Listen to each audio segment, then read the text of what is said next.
Hello friends, જય શ્રી કૃષ્ણ. સ્વાગત છે તમારું માય કિચન ગુજરાતીમાં. આજે આપણે બનાવીશું યુપી ફેમસ સન્નાટા રાયતું. આ વિડીયોમાં સન્નાટા રાયતું કેવી રીતે બનાવવું એ તો આપણે જાણશું જ, પણ સન્નાટા રાયતું કેમ કહેવામાં આવે છે તે હું તમને આગળ જણાવીશ. તો 5 જ મિનિટમાં બની જતું સન્નાટા રાયતું બનાવવાની શરૂઆત કરીએ. સન્નાટા રાયતું બનાવવા માટે આપણે 1 કપ બુંદી લઈશું. અહીંયા મેં મોણી બુંદીનો યુઝ કર્યો છે. તમારે મસાલા બુંદી લેવી હોય તો તે પણ તમે લઈ શકો છો. બુંદીની અંદર આપણે 1 ગ્લાસ પાણી ઉમેરીશું, એટલે કે બુંદી ડૂબે એટલું પાણી ઉમેરવાનું છે અને એને આ રીતે બરાબર મિક્સ કરી દઈશું. બુંદીની અંદર પાણી ઉમેરી અને એને રાખવાથી એમાં જે એક્સેસ ઓઇલ છે તે નીકળી જાય છે. એટલે આપણે બુંદીને આ રીતે પાણીમાં પલાળીને રાખીશું. હવે એ પાણીમાં પલળે છે ત્યાં આપણે સાઈડમાં રાયતું બનાવવાની તૈયારી કરીએ. એના માટે એક મોટું બાઉલ લઈશું અને એની અંદર આપણે 2 કપ ફ્રેશ દહીં લઈશું.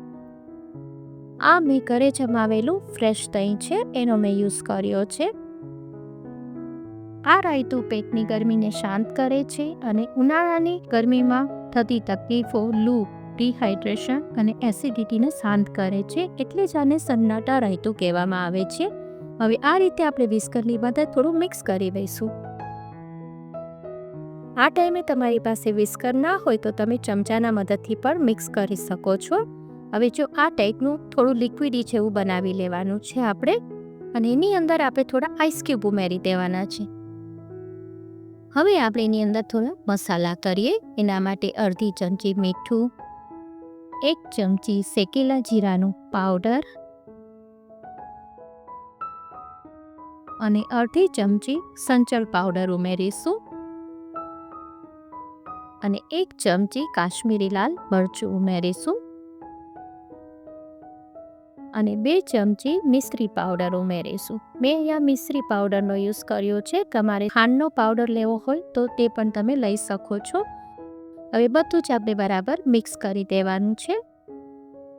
જો તમને આજની રેસીપી ગમે તો લાઈક કરજો, શેર કરજો અને આજ સુધી તમે મારી ચેનલમાં નવા હોય તો ચેનલને સબસ્ક્રાઈબ કરી દેજો અને બાજુમાં આવેલા બેલ આઇકનને પ્રેસ કરી દેજો, જેથી આવનારા બધા જ નવા વિડીયોનું નોટિફિકેશન તમને મળી જાય.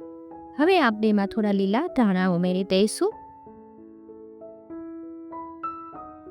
આ સન્નાટા રાયતું યુપીમાં સ્ટ્રીટમાં મળે છે. ત્યાંની ભયંકર ગરમીમાં આ રાયતું લેવાથી લોકોને ગરમીમાં રાહત મળે છે. હવે જે આપણે સાઈડમાં બુંદી પલાળવા રાખી હતી એ પણ સરસ ફૂલી ગઈ છે. હવે એને આપણે એક સ્ટ્રેનરમાંથી પાસ કરી લઈશું. જો તમે જોયું, આ બધા પાણીમાં એનું એક્સેસ ઓઇલ આવી ગયું. ઓઇલ ઉપર તરે છે, દેખાય છે ને? આ ટાઈપ તમે પાણીમાં રાખશો તો બધું એક્સેસ ઓઇલ એમાંથી દૂર થઈ જશે. હવે જે બુંદી ફૂલેલી છે એને આપણે મસાલાવાળું દહીં બનાવ્યું છે એની અંદર મિક્સ કરી દેવાની છે. આ પહેલાં પણ મેં સત્તુ ડ્રિંક એટલે કે દાળિયાના શરબતની રેસીપી શેર કરેલી છે. તેની લિંક હું તમને કમેન્ટ બોક્સમાં આપી દઈશ. હવે જો આ રીતે સરસ આપણે બધું મિક્સ કરી દેવાનું છે.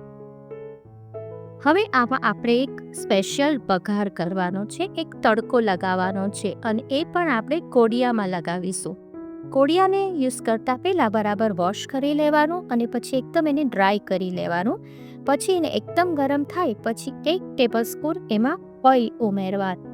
ઓઇલ એકદમ ગરમ થઈ જાય પછી 1 ચમચી જીરું ઉમેરીશું અને જીરું ઉપર આવવા લાગે એટલે એની અંદર 1/4 ટીસ્પૂન હિંગ ઉમેરવાની છે. હવે ગેસની ફ્લેમ બંધ કરી દઈશું અને આ રીતે એકદમ તડકો હોય એ કોડિયા સાથે જ આપણે એને બુંદીમાં એડ કરી દેવાનું છે અને ઉપરથી આપણે એને ઢાંકણ રાખી દઈશું અને 2 મિનિટ માટે રાખી દઈશું, જેથી એની સુગંધ તો એમાં આવી જશે. હવે આમાં વઘાર માટે ત્યાં મસ્ટર્ડ ઓઇલનો યુઝ થાય છે, પણ મારી પાસે સિંગ તેલ છે એટલે મેં સિંગ તેલનો યુઝ કર્યો છે. તમે જે પણ કોઈ કુકિંગ ઓઇલ યુઝ કરતા હોય તમે યુઝ કરી શકો છો. હવે જો 2 મિનિટ પછી આપણે લીડ હટાવી અને આપણે કોડિયાને બહાર કાઢી લઈશું અને એને સરસ મિક્સ કરી દેવાનું છે. આ રાયતું થોડું લિક્વિડી હોય છે, પી શકાય એવું હોય છે, પણ મારે લંચમાં સર્વ કરવું છે એટલે મેં થોડું થીક રાખ્યું છે. તમે તમારી ચોઈસ મુજબ રાખી શકો છો.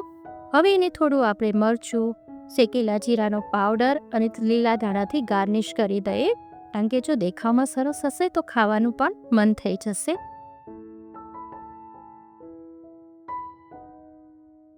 તો પેટને શાંત કરવાવાળી આ રેસીપી ચોક્કસ બનાવજો અને મને કમેન્ટ કરીને કહેજો કે આજની રેસીપી તમને કેવી લાગી. જો તમને મારી રેસીપી ગમતી હોય તો લાઈક કરજો, વધારેમાં વધારે શેર કરજો અને સબસ્ક્રાઈબ કરવાનું ના ભૂલશો. ફરી મળીશું એક નવી જ રેસીપી સાથે. Till then bye bye.